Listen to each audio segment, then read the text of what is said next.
Batu, Barada, Nikto. You must remember those words. Gordon's alive. You know what the Turing test is? I know Kung Fu. Dead or alive, you are coming with me. My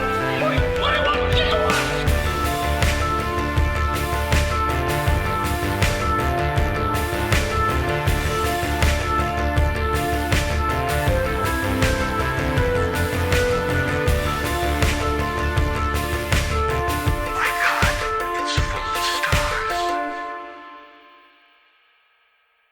Ladies and gentlemen, welcome back to Stories Out of Time and Space. This is your regular host, Scott Weatherly, and as always, I'm joined by Julian Darius, and we are going to be doing something a little special. This is a side thing, not for the main feed, at least not for now. This is an exclusive. We did Battle Royale, the 2000 cult classic, and as a side thing, we're then going to be talking about Battle Royale 2 Requiem from 2003. So, first off, Julian, what are your initial sort of very early thoughts? And before we get into the plot and stuff, I just want to hear what your first thoughts are about this film. About the film? Well, I mean, obviously, we disagreed a little about Battle Royale. I mean, I thought it was a masterpiece. And, you know, I mean, this is one of the rare cases where a sequel is better than the original. You know, it's just, you know, so amazing. I'm being sarcastic. I think this is probably, you know, I cannot think of a case where the sequel is this much worse than the original. You know, we've talked about like, you know, stuff like I kept thinking about Gremlins 2, but at least Gremlins 2 is like totally different and doing a different thing. I mean, this is totally different and just bad on every level, and it makes you really. I mean, it made me think of the Starship Troopers direct-to-video sequels, except those are trying harder. Yeah. I mean, this manages to, I don't know, this manages to be so incoherent and so bad. And it also makes you appreciate Battle Royale more, because like the stuff about Battle Royale, it's like, give teenagers guns and let them kill each other. Give them sickles, like let them kill each other. That's all you need to do. Right? It's like, you know, and they managed to not do that right. They can't even do the exploitation stuff right. It's really flabbergasting. I'm going to put your thoughts? I'm very much so. One point you made there is that this, in hindsight, makes Battle Royale better. Is totally true. You're right. I think you much like you like Battle Royale much more than I did. However, I could see that there is a poetry in Battle Royale.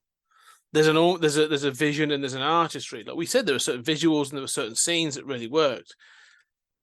You know, and watching this, you go like, oh yeah, no, that film could have been an absolute shit show, but isn't. And actually, this is bizarre.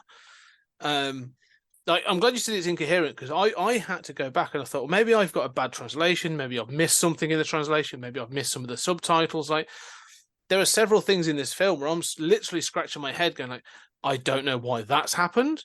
I don't know who's this person that all of a sudden has joined the story, and like there's other bits like that. Yes. So, this is it's a 2 hour, over 2 hours. It's almost 2.5 hours long, and it's the plot's not even that dense that it needs that amount of time, yet it's still all over the place. I was baffled by this film. Absolutely baffled. If you asked me how I was doing today, I was going to say, you know, my message to you is Merry Christmas. That has to be the most incoherent terrorist speech imaginable, where, you know, he I mean, here's another thing. All the characters, they get shot and they have to have like a poignant dying speech before they give up the ghost, right? And so you're treated to like 20 different times where a character is shot and dying and delivers poignant final words. none of which make any sense. Yeah, none of them have any relation to the actual main plot. Where it was, I was Yeah. going like, this feels like there's. I almost feel like I'm watching like the finale of a TV show where I'm missing a whole bunch of story points that have happened in this. Like, so, but basically, the point to make is that Battle Royale 2 takes place 3 years after the events of the first Battle Royale film. In particular, sort of Nanahara has gone off and he's been now known as a terrorist. He's known as Wild 7, and has I don't know, acquired a group, a following of children of all ages, including babies that have either been orphaned or for whatever reason. And I was that was really bizarre to me. I was like, are these teenagers like having sex and having children? Is that yes, they okay? are, or they kidnapped babies, or right? they've taken babies? Yeah. However, in part of let's stop there for just one moment and say this idea of children versus the adults is not there in Battle Royale 1. No. Right? Like, it's like, yes, our childhood were students, but the idea of this is a perpetual war between children and adults is completely new to this film and so bizarre. You know, I mean, that character at the end of 1 would have gladly accepted help from an adult. Well, he does in this. Let's not lie. I mean, he does in this.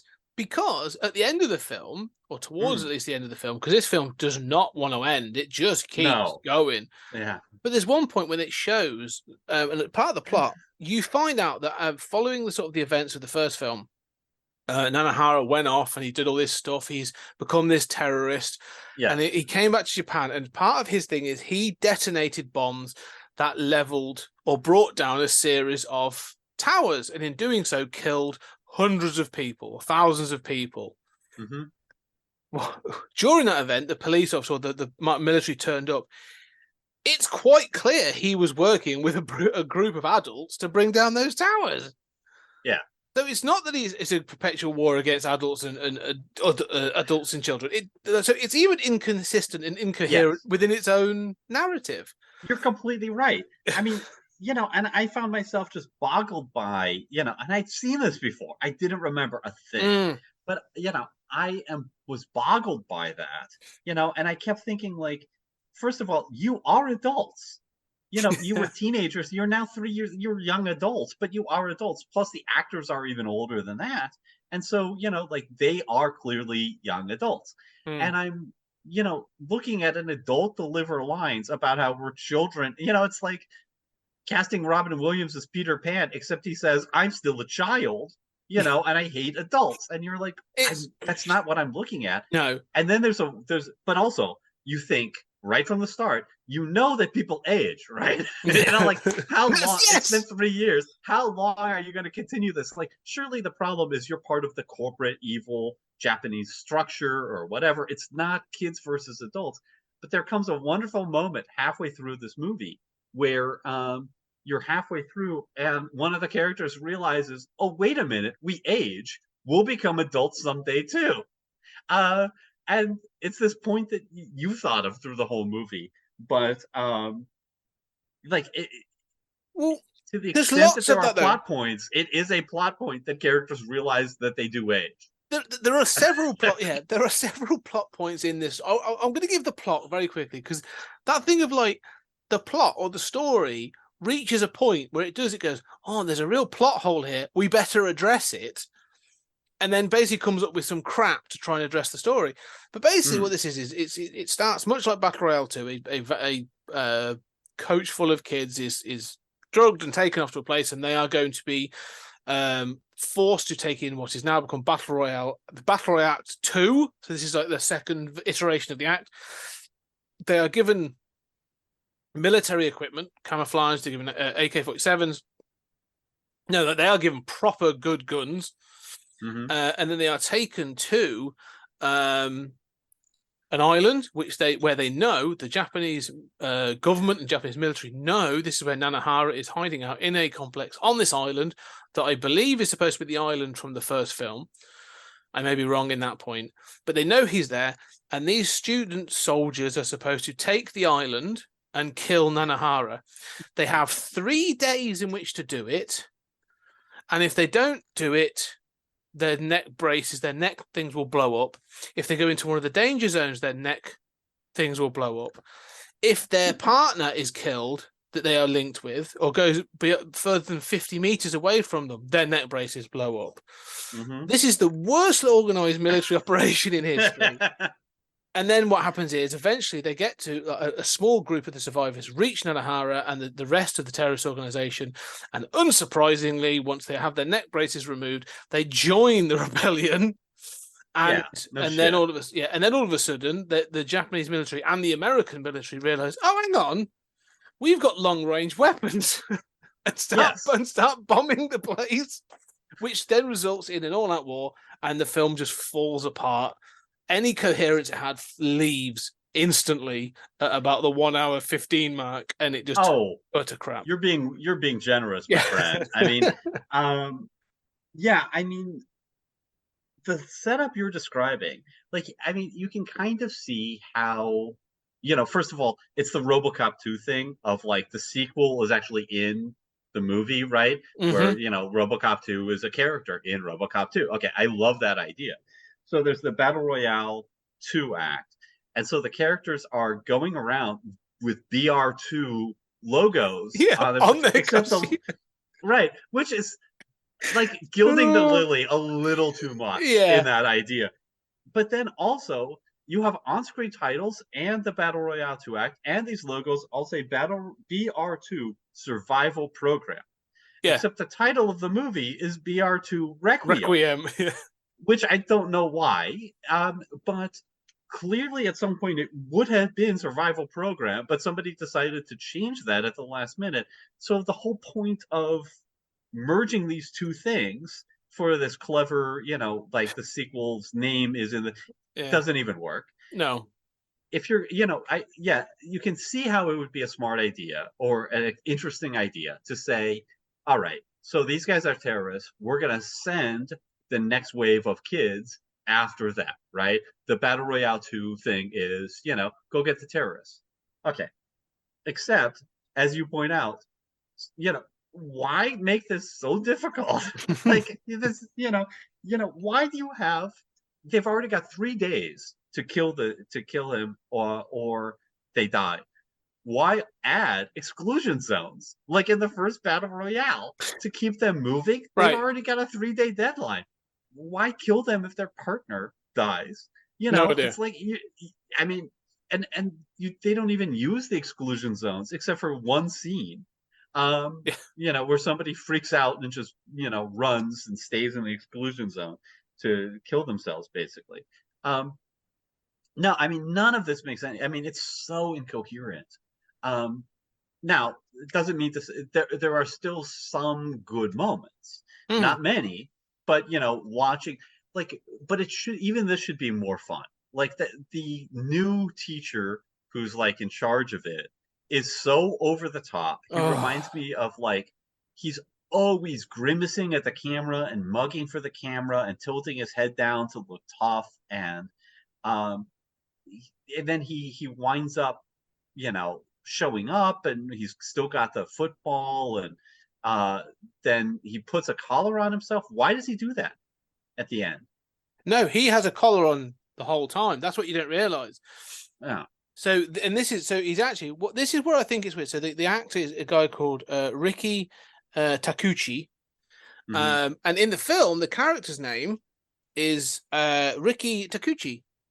Now, I don't know if it's meant to be some sort of joke, if it's an inside joke in Japan, I don't know. But I check, if you check his other films, he's very much, he plays that sort of like he's done a Yakuza thing. He's done a whole bunch of other stuff. Like, he clearly has a type where he does that over the top acting. That's clearly him.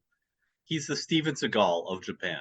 Seems to be. And this is one of the late Steven Seagal direct-to-video movies that, but he has, and this is one of the weird things about this film. So it's like, the things I'd say is in the previous one, they had that sort of very subdued but weird. He had little foibles and eccentricities that made him interesting. the teacher in that one was sort of like an interesting, sort of downplayed kind of character, and you got to learn about his obsession with the main girl, the girl that survives. And you go, okay, that's actually kind of he's kind of, like I said, I was a bit like, yeah, he's a bit weird, but he's kind of fun to watch. And there are several scenes I didn't like him getting up to answer the phone and stuff at the end. Oh, but at least but he's a great actor. Oh, he is. He was great. At least like him getting up to answer the phone is done quite sort of, straight face. It's done for like comedy effect. This guy would have done like 3 backflips, a somersault, but it's almost like they've said, right, we played it downplayed last time. Now we want to play it as big as possible. And it's just sort of this bizarre position where I don't think there's a line in this film. Like there is two direction in this film. Either you whisper a line or you shout a line. That's it. There's no standard talking. It's either or it's so quiet. I'm so glad I've got subtitles because I can't hear what you're saying. It's so like obnoxiously so. Well, to get back to the point about like what is he doing with the collar on, and then he shows up in the climax just having wandered into this military zone, having not fought his way there or anything, just shows up in a building, and he's carrying this football that the entire class has signed and wearing a rugby outfit, wearing a rugby right. And he's got this I guess it's a rugby ball, and it's signed by the class. Why? He doesn't have any special connection to that class. And he basically says, I would have liked to play rugby with you. And then jumps at them while his head explodes in time to the explosion that he didn't know about, but that is perfectly timed to his exploding collar. Why does he do any of that? And no idea. I was going to ask you. It's completely... No, it makes no sense. But characters, you were talking about dialogue. Characters are constantly delivering these like wannabe deep lines that make no sense, especially in the context. It's like I was talking about how characters deliver these lines as they're dying, but they're like always random. Like, how in the first one somebody would say like, I loved you, and it would be like poignant, and you're like, oh, that works. That's like I'm devastated, I'm gutted. This guy's dying, and he's like confessing he's never even told this confessing girl. Here it's like they watch that and they're like, okay, people like that, so we're gonna have people dying, and they're just gonna say stuff like, what's important is promise to love each other. And you're like, you're carrying a gun, murdering people. You just killed 5 people. Why is this your dying line? Can we get to the fact that I want to talk about this because this is a really important... You're right, because the dialogue in this is awful. All the dialogue in this is terrible. Absolutely awful. This feels like it was written by a bunch of teenagers using teenage political ideas. The first one was like a satire and a pastiche on Japan. Like it was looking at its own sort of like fears of the future and its desire to hold on to traditional ways and being, as you said, sort of part of the system and being good and all this other stuff. Like that's what that film's about, to me at least. That's how I see it. All of a sudden in this film opens with your crazy teacher listing off a bunch of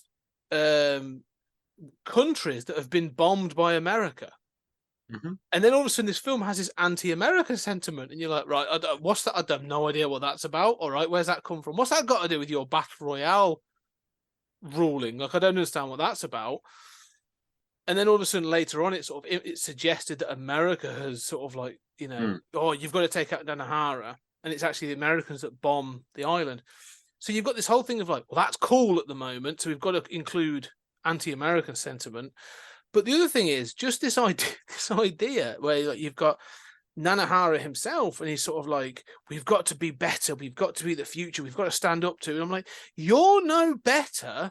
And it's obviously pointed out to him a little bit at one point, but like, he doesn't learn or stop. It's like, you're no better than the adults you're fighting because you're just perpetuating violence with violence. And then, and you straight up targeted civilians, right? Like, you are a terrorist, and that's fine. I mean, that's your thing, but don't give us these like speeches about like how you want to be Gandhi or something, like Exactly. Well, he talks about going to he lists off his countries, and he says about, it's never really expressed, but it's clearly, I think it's supposed to be like Afghanistan or whatever. And he talks about going to those countries, and he says about children smiling, and how even in this war-torn countries, the smiles on these children, we need to smile like them. Despite a country that's been at war for 20 years, they still smile. We need to smile like those kids. And I'm like, no, what are you talking about? what are you talking about? Yeah, like those kids have suffered for like decades. Your country is so much more stable. Your society is so much more stable. What are you talking about? Yeah, there's just parts of this film that are just like, it's this sort of like, absolutely incoherent. but more than that, though, almost like offensively like childish in their sort of like, it's almost like teenage poetry, isn't it? Like sort of like angsty and stuff, where you're just like, oh, get over yourself. It thinks it's deep. It thinks it's got something to say time and time again, and it's always like facepalm shit. Yes. So you mentioned offensive. I have trashed the United States and its history a million times on this podcast. Okay, I think I've earned the right to say this. I am offended for my country by this nonsense. Okay, so first of all, this is a speech of countries bombed by the U.S. I mean, yeah, we bombed Japan. You know what Japan was busy doing in Korea? It's not why we got involved, but let's not pretend that like, Japan was a peaceful nation until we butchered them. Let's look at, the rest of the countries on the list. And it's like, yeah, you go through it once you know what you're listening to and you go through historically. It's like, yeah, we did bomb Somalia. Remember Black Hawk Down? It's not like this is the warmongering nation, like Afghanistan. Oh, yeah, there's a little thing called 9/11 that happened just before that. I mean, I'm not saying that America's always been right, obviously, as anyone who knows this program, but to just list these countries as if this is just a war-making, evil nation state that is just on the warpath around the world, and, and then the conclusion of that is it's not a fair world. Yeah. That's the takeaway. That's the punchline. It's utterly mind-bogglingly stupid.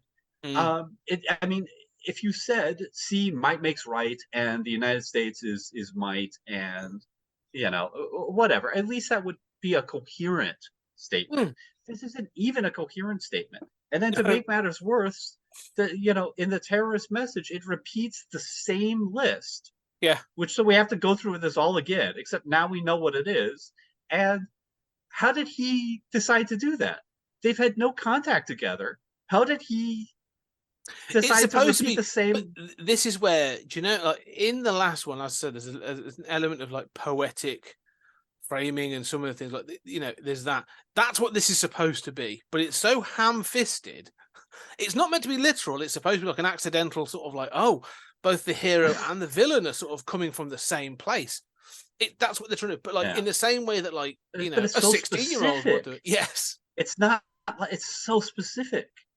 I mean, you're right. That could have been a good kind of like heat moment, right? Like where you're, oh, okay, the Michael Mann, the good guy and the bad guy are really a lot alike. Okay. But instead it's just like, are they in league together? Like, what's going on here? I don't understand. Are they sharing scripting notes between them? And neither of the things that they're repeating make the point that they think it's making. But it's so it's funny that was the one thing that like that meme from the Princess Diary, where he says Princess Bride, where it's like, Princess Bride. That doesn't mean what you think it means. Yeah, that kept coming into my head when I was watching this film. I'm like, I don't think you know what. I think you're trying for something, but you're not sure. You're not making the point you think you're making. One of the things that this does, it tries to harken back in two ways. It obviously makes this thing about the towers being in Tokyo, wherever, being toppled, and you find out that the teacher lost his daughter in particular. I think part is there his wife as well, but his daughter, and so he's out to get Nanahara because of that. So it's part of a revenge plot. which makes it even more bizarre when he's like, I wanted to play rugby against you. Like, what, in some sort of vicious rollerball kind of version? I don't understand this point. But there's also a girl. That's a very common thing that people, when they visit prisons of the people who murdered their family members, they usually talk about wanting to play sports together. Yeah, And I've they seen go to the prison in a sports uniform. that would have made, like, Silence of the Lambs much different if, like, Clarissa Dead man turned walking. Yeah, yeah. I'm sorry, I never got to play football. Yeah, but the other one is there's a girl within the sort of the platoon or group that's been sent to the battle that you find out she sort of managed to sneak in and join this group, join this class in particular, and she is the daughter of the teacher that was killed in the last film.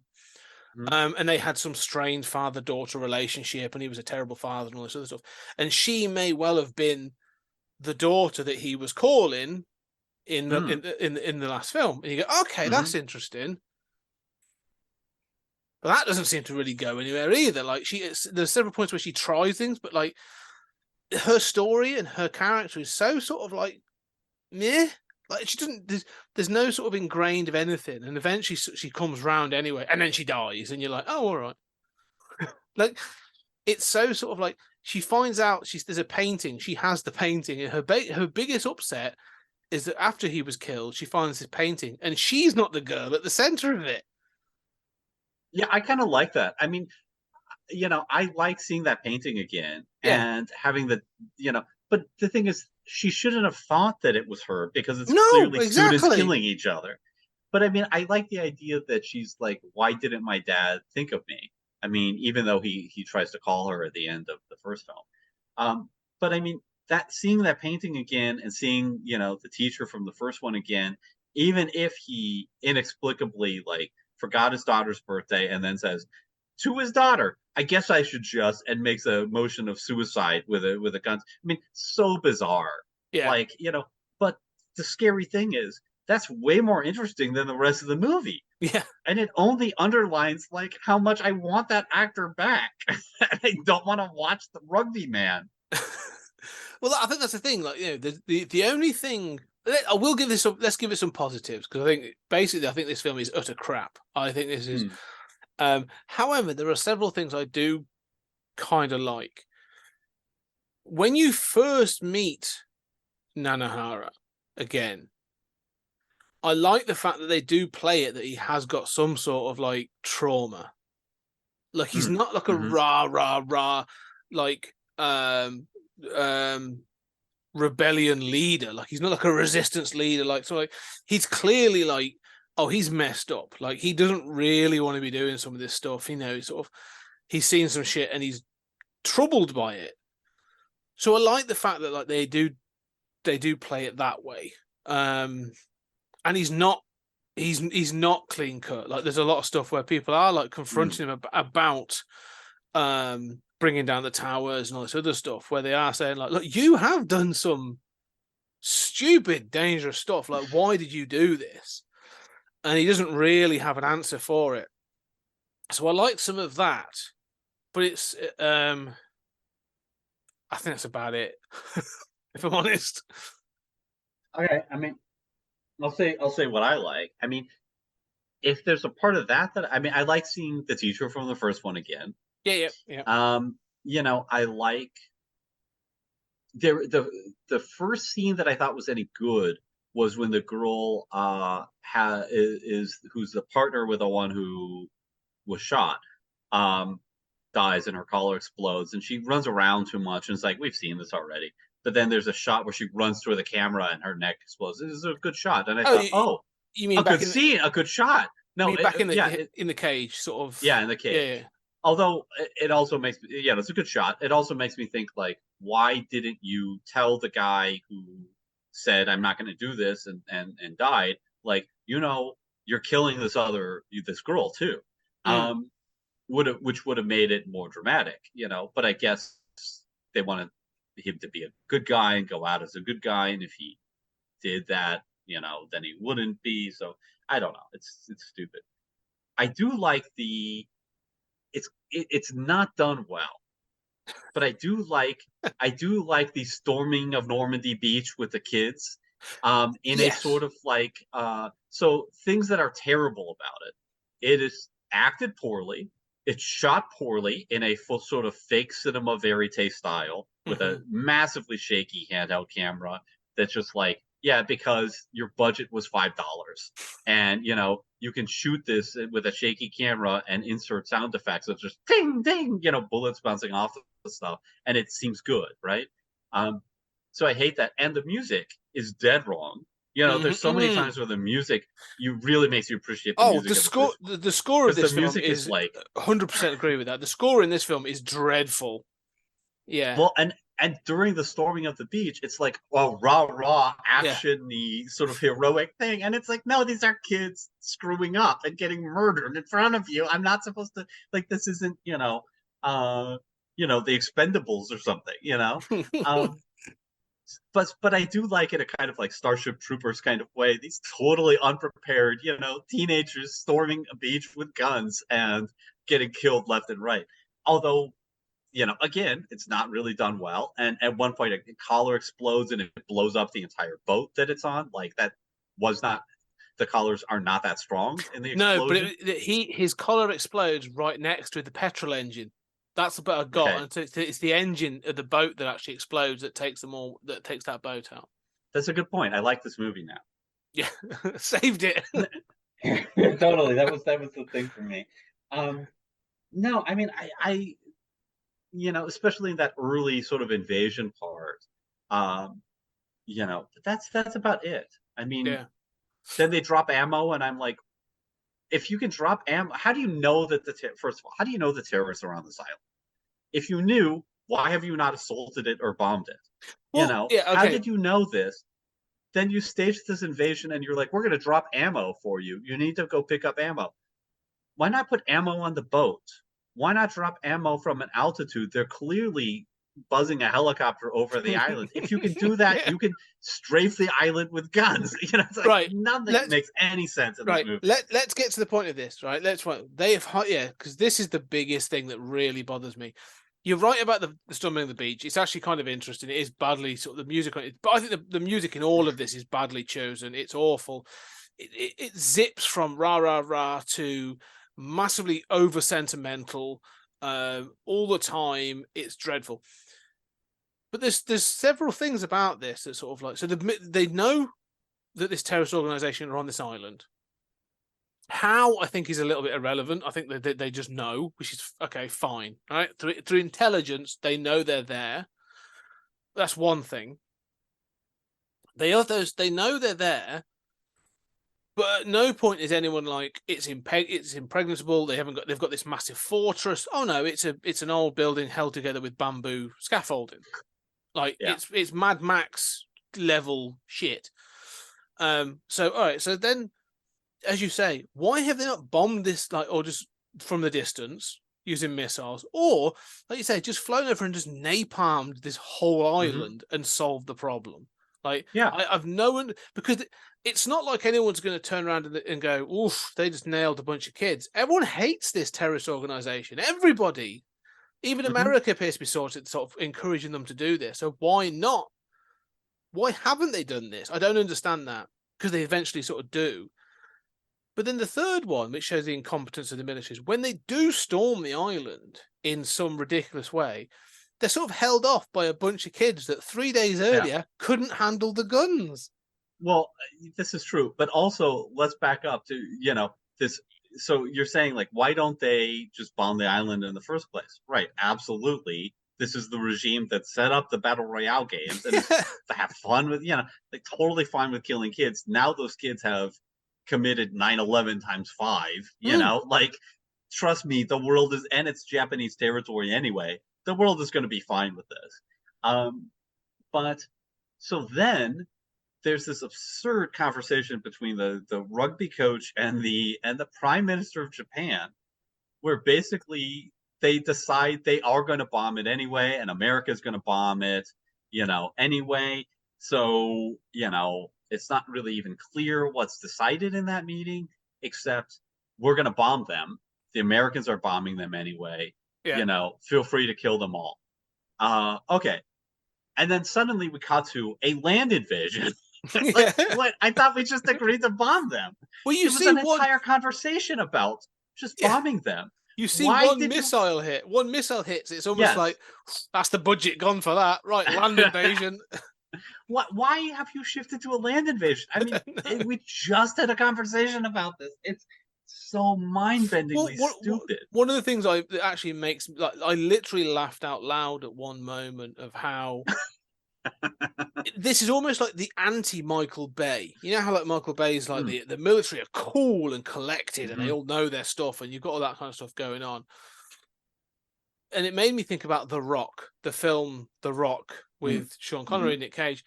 And there's a scene in that where, you know, the incursion team led by Michael Biehn and they come up in the shower room and there's this whole thing about sort of like having the higher territory and all this other stuff, right? It's quite a tense scene. It's very 90s. It's very Michael Bay.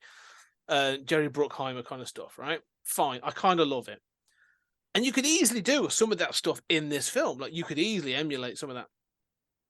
One of the crazy things is they have like a small military in like a special forces incursion team gets onto the island, follows the kids because they're like, well, the kids have failed. We're sending on this incursion team. All right. After they decide to bomb it. After they decide to bomb it. Yeah, you're right. Yeah. But then this incursion team is wiped out. Yes. Like some like a bunch of incompetence. But one of them at one point is running down a corridor, almost crying about being taken out by a bunch of kids, and then he turns and is it Taka or Tanaka, the new sort of leader that you've got for this one, confronts him, and then they sort of shoot at each other. But the army soldier, the special forces, misses. And then Taka sort of shoots him, and I'm just like, wow, this is like, they don't realize how incompetent they're making everybody seem in this film. You know, I had the same thought, but I thought of a different scene, and it's a little later where you're sort of like it's a tight shot on one of the kids as they're fleeing, and you know, he's under fire. You're hearing the sound effects of him being under fire and sort of CG splashes of water, or there's somebody just off camera with like dipping their hand in like a glass of water and like flinging it. You know, I mean, it's bad. And then, you know, he turns around in slow motion, you know, to save them. And you see like 5 guys like 10 feet away from him. Just standing there with guns 10 feet away from him, and he just, you know, mows them down. How did you get 10 feet from him when you're carrying, you know, machine guns? You know, reminds me of, I mentioned Mogadishu earlier and Black Hawk Down. Like, you know, that really happened. But Black Hawk Down is so absurd for how nobody can hit the Americans, and the Americans are just mowing people down left and right. Now, how did the actual Japanese military invading the island turn into Black Hawk Down, where they're the Mogadishans?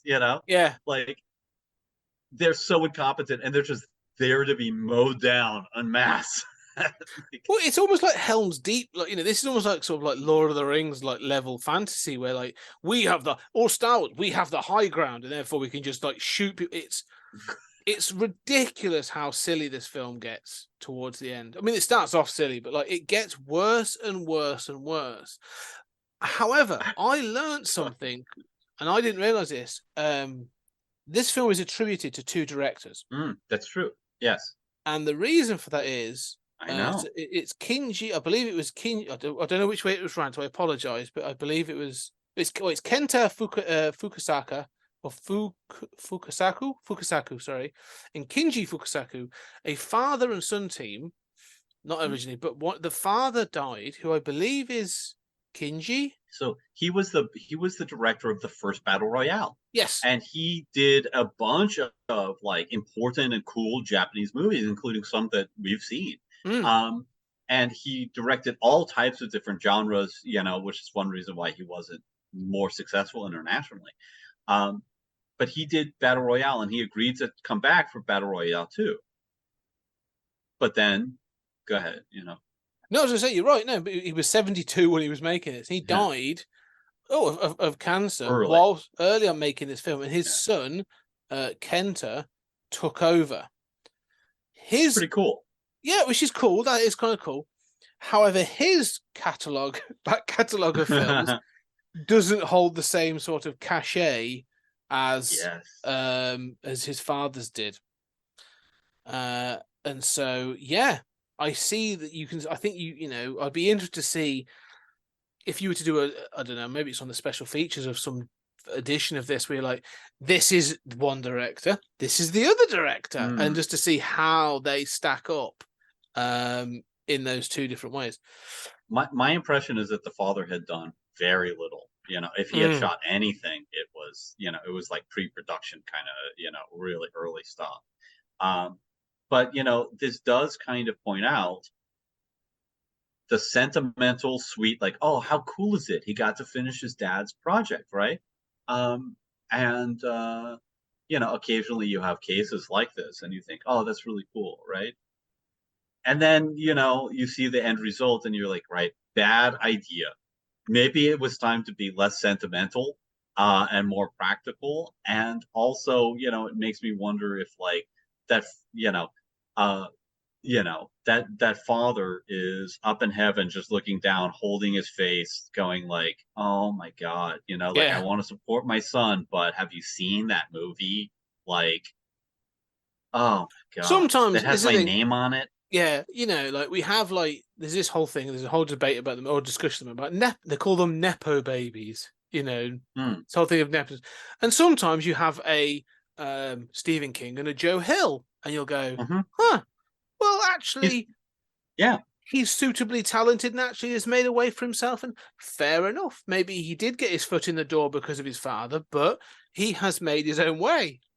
Yeah. And then you watch this and you go, right, yeah, okay, that's the other side of the argument, when someone should have stepped in and said, as you say, I know it was your father, however, we'd like someone with a little bit more cachet and can handle this said film and the sort of the themes that your father was going for. It makes me wonder, again, there's that what if, and we've talked about this with the different editions, so we talked about it with Waterworld, and we've talked with other films in the past. But this is a real what if. Like, what if Kenji had really been able to finish this film, and what it would have been like? How different would that have been to have had that vision realized by the actual sort of like creator?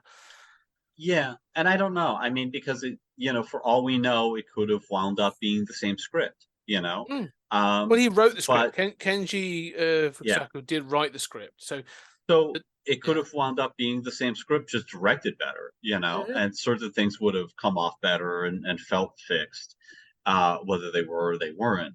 But I mean, I don't know. I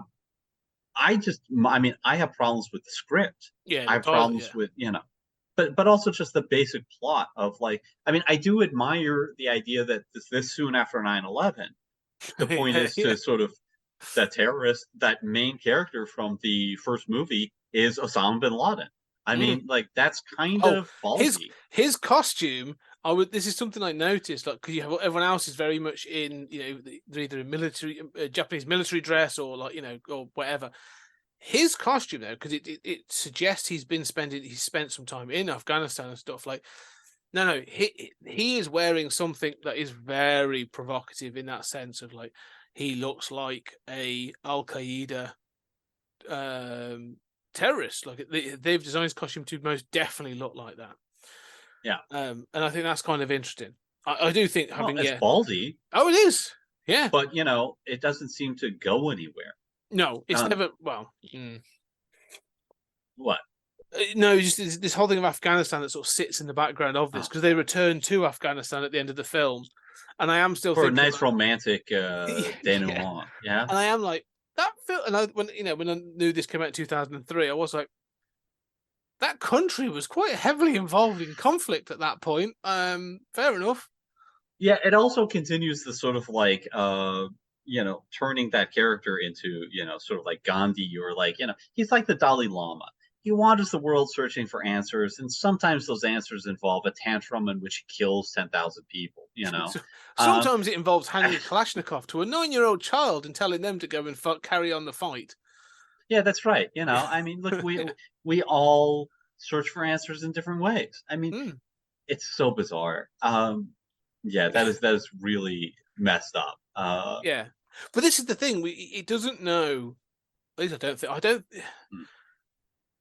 The first film didn't really. We said this when we were watching. Like, it wants to sort of undercut those ideas of heroes and stuff like that. Mm. Like, it does that, and that's one of the things I liked about it. Was like, it had some really good ideas, but it's sort of like, it's actually kind of complex in some of the people and how they, who they are in that class and who they are as the individuals, so on and so forth. Like the individual characters, there's no real characters, but they play a good part.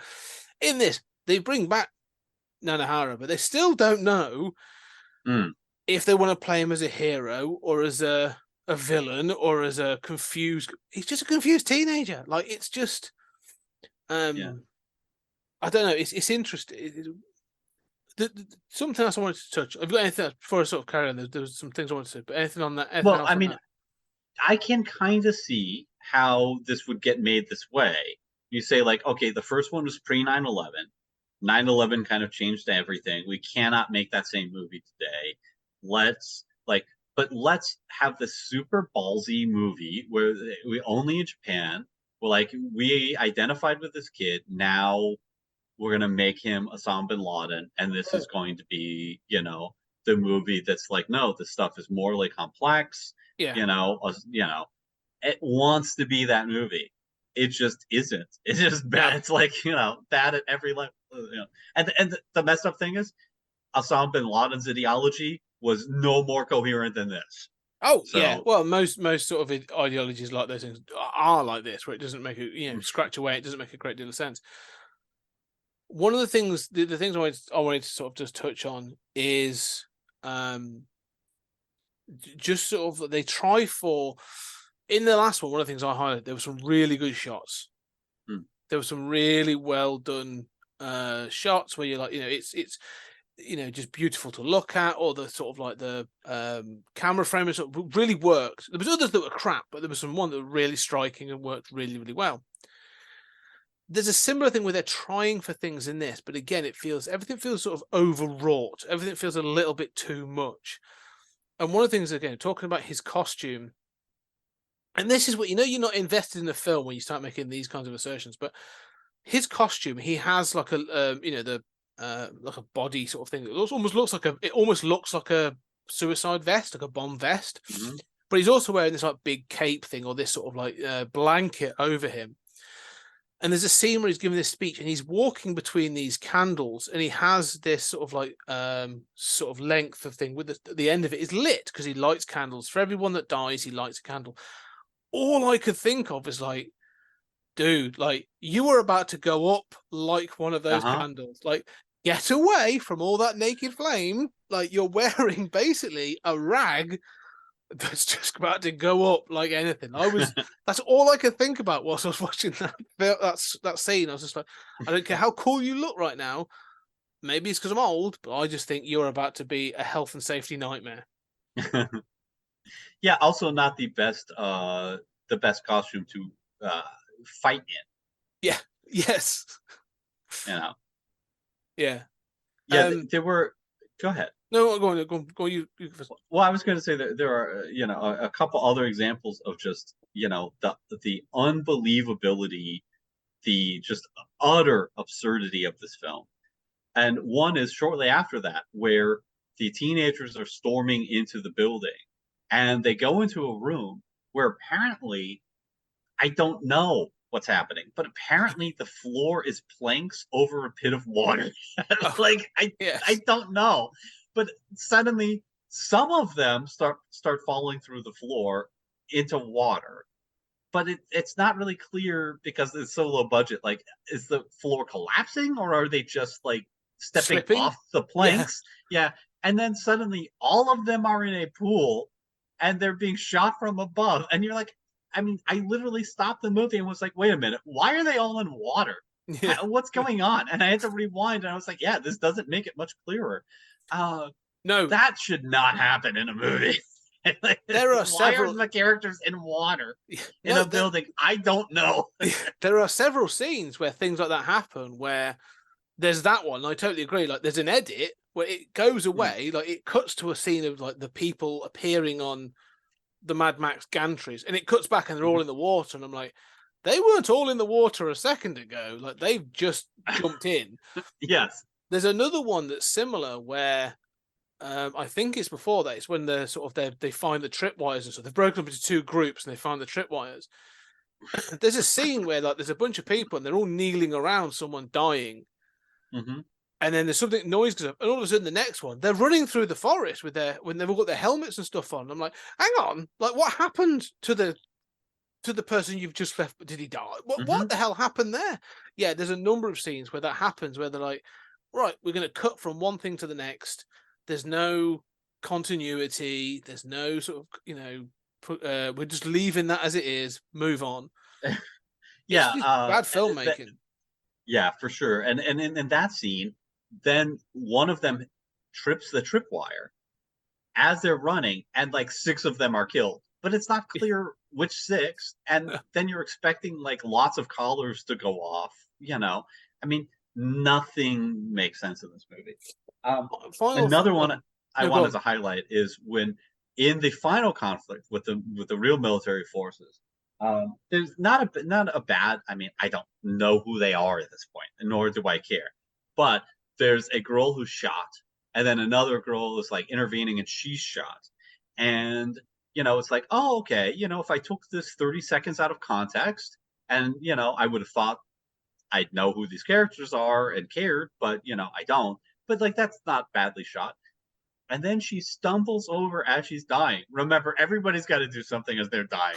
She stumbles over as she's dying to a laptop, which has never been seen before, and clicks a button that starts a 3-minute countdown to a massive series of detonations to bombs blowing up the entire facility, none of which has been established before. Like, oh my god, you've got a character who's dying, and they reach over to the like auto-destruct sequence that's just sitting on an open laptop next to where you're fighting. But her death, and this is where towards the end there's a good like there's talk about tonal weirdness. In the last one, like, it accepted gory deaths, like that was a big part of the attraction, like kids killing kids in inventive and gory ways. Fine. During that final conflict, there's a soldier who gets stabbed with a pipe, and it basically looks like his blood is gushing out through the pipe into the pool, and then it trickles out and stuff. And you're like, cool, that's kind of a good idea, but it's like the only sort of like inventive, brutal kill that you get, because then you get that girl, as you say, he sort of jumps out in some sort of like last ditch Butch and Sundance kind of way. And she gets shot once, and this is what you say about the editing. She gets shot once, rolls out the way, jumps out again, gets shot again, and it seems to be cutting between her and the soldier shooting her. And then the final one is her giving one of those sort of like platoon-like, like she's been shot that many times, arms and stuff going everywhere. Her gun's going off. It's in slow-mo. Zack Snyder would be thrilled. And then she finally, having been shot like 3 separate occasions, loaded with bullets. Then she falls over, and then she starts the laptop. And I was just going, I was going like, oh my god, like this is almost like Hot Shots, like police squad level parody. Like Leslie Nielsen's going to come out and comment on this in a minute. Like, it's that ridiculous. No, I mean, it does through the entire movie. I thought about Leslie Nielsen. And through the entire movie, what I thought about is Snakes on a Plane. How which I've never seen, but there are these movies that like sort of don't know that they're horrible, and until finally somebody looks at them and they're like, right, we have to market this as a parody. Like Basic Instinct 2 was that way, where it's like that was done as a straight up sequel, and at some point somebody is like, right, this is just awful. We need to just pump up the parody, and they could have done that with this, and it would have worked. Just like silly sound effects, just make it more Over the Richard top. Rodriguez, and Yes. and it would have been a lot better. Yeah. Oh, 100%. Yeah, but you're right. This is so close to parody, but it doesn't think it is. No, then that's the problem. And that's why, when you watch parody, you say about that, the one film that I thought about whilst watching this that I love, but I know is bad, is Red Dawn. The 80s film, Charlie Sheen, Patrick Swayze, where the kids take on the invading Russian and communist forces and kind of thing. And I love that film, but I know it's preposterous. And that film, but the thing is, again, that film knows it's preposterous, and the fact it's sort of like, 80s proper anti-communist propaganda. And you can watch it as that and go like, yeah, it's stupid, and it sort of knows it, and so I'm going to go with it. But as you said, because this film is so po-faced at times that you're like, oh, you don't realise that you're being stupid. Like, this is one of those things where you go, oh, you're not in on the joke. Oh, okay. Oh, that's different then. That makes this a little different. And I think that's where this film really falls down. If it was in on the joke, yeah, I think. Well, know it's not, because of all of these serious speeches and some deep comments that are so incoherent. Voiceover commentary as bits as well. Yeah, I keep coming back to that. When you get Noahara making his terrorist video, his big speech, which includes the second iteration of the countries America has bombed by coincidence, and his point from that is life is shit. That's his takeaway. It's not like America's an imperialist power. His point is life is shit. So in conclusion, the message I want to give you is Merry Christmas. And it's like, was this written by a schizophrenic? It's so insane. It doesn't work. Right, anyway, I think we are coming to the end. We've done some time. I think we've given Battle Royale more time than I think it more was. Time than it's worth. I'm so glad we did this as a side thing and not a main episode. All final... you had to do was do another island. It's like Jurassic Park 2. Maybe you couldn't capture the first magic. You're never going to capture like the wonder of all those scenes in the first one that tug at my heart, and I'm just like, so creative. But all you had to do was have another group of teenagers killing each other. Maybe Nonohara comes in to intervene. Exactly. To save them. That's it. Yeah. Here's what you do. It writes itself. Here's the sequel, and this was it. The film starts in exactly the same way. And at about the 1/3 at the end of the first act, you find out that Nanahara is introduced back into the island, and it's about him then basically bringing over those kids over to his side. And then obviously they find a way to dismantle, much like they did in the first film. Like, he loses people, but they learn how to dismantle the collars. And the finale is the military having to intervene because the kids are now going to basically go Lord of the Flies on this island and claim it as their own territory. Yeah, right. That's it. Yeah, there you go. Writes itself, entertaining. Yeah. Doesn't need to be as good as the original to be fun and proper continuation, and just not an exercise in stupidity and painful film watching. No, it's just, oh well, I'm glad we didn't do any more on it though. So anyway, ladies and gentlemen, thank you very much for joining us for Battle Royale 2 Requiem.